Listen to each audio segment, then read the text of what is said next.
You know what we would love to see is a group of volunteers ready and waiting. And when a child comes into foster care in the terrible time of their lives, we've got a CASA standing by, ready to appoint to start at the beginning of their case and never leave them until the end. My name is Steve Mumaw. I've been working as a CASA advocate for just at 4 years. Got involved in CASA when I was thinking about retiring and was interested in doing something to give back to the community, and didn't want to just be on boards or committees or things like that. I wanted to do something that would have a very personal impact. We have a big problem in Texas and really around the country with how many kids there are in foster care. I can't fix it for all of them, but what has been rewarding for me has been having an impact and helping make that experience as positive as I can for Josh and for his brothers. I'm Joshua Hadaway. I'm 18 and I've been in the CASA program for about 4 years. When I first met Steve, I was in the juvenile detention center. It was really rough being there. Whenever I met Steve there, I hadn't seen anyone in a long time, and it was really nice to be able to see someone that's coming from the outside. It was really nice to be able to talk to someone and see someone different, and he never left.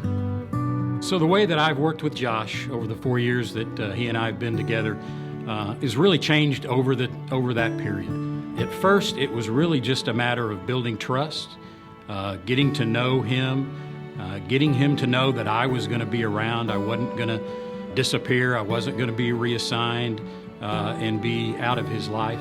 And that took 12 to 18 months. In those early months and that early years, we were just really focused on helping him find a stable living situation in a home where he felt comfortable, felt safe, and could really focus on school. A big moment for me that made me realize that Steve isn't gonna go anywhere is whenever I was going through all those rough times in my life where everyone else had left, but he had always stuck around. Through all the caseworkers that I had, he stuck through and he didn't leave my side like everyone else. So over the time I've worked with Josh, he has gone through a dramatic change from being, I think Josh was 14 when we first started working together.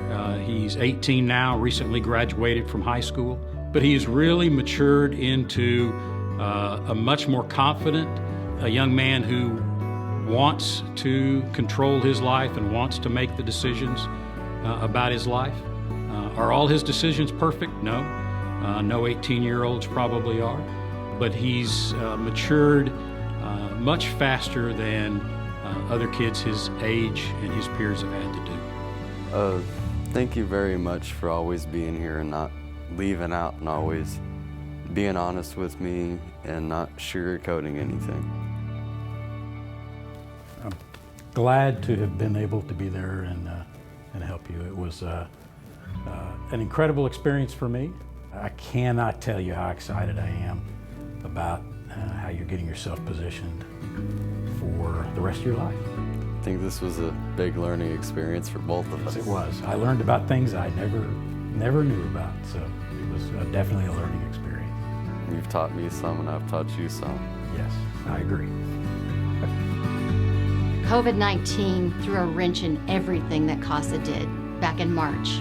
With the growth we're experiencing, our expenses have increased. At the same time, much of our funding is down. CASA couldn't do what we do without community support.